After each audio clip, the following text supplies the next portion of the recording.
Duke Energy will brief the state's Utilities Commission on its use of widespread rolling blackouts next week. The emergency outages left many of you without power over the holiday weekend. 500,000 customers were impacted. WRAL's Joe Fisher is live in Raleigh with reaction from lawmakers and also a power grid expert. Joe.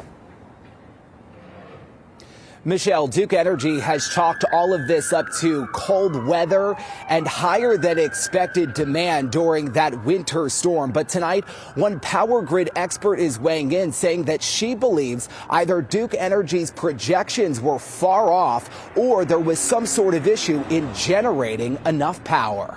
Clearly something went wrong.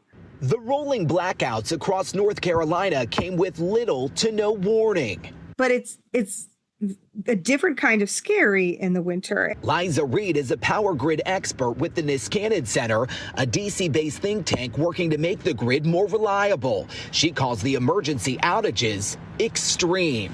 Was the cold that much worse than was expected a few days out, or was the generation that much worse performing? And the generation not performing is a real problem for utilities, right? Those are things that they can control. Duke Energy said, quote, "This winter blast and customer demand has been unprecedented in the recent history of our region and company.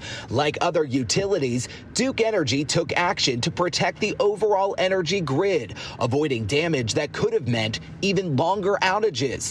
The company eventually warned customers they could experience 15 to 30-minute outages that for some lasted hours or even a full day.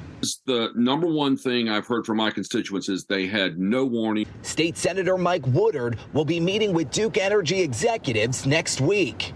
We're entering winter. We're going to have more times like this. How are they prepared? So there's a question about winterizing plants and diversifying supply, right? Are we relying too much on a single fuel source, for example, or certain types of fuel? Duke Energy said the blackouts were a rare occurrence, but they were successful in protecting the grid from collapse. Do you think this is a sign that we need to increase our capacity? More people are moving here. There is a clearly a greater demand for power, so capacity has to increase.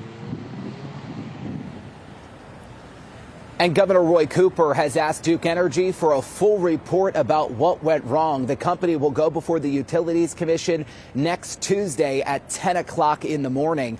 I should point out that I reached out to Duke Energy today trying to interview someone from their senior leadership team, including the CEO. But so far, we have not heard back.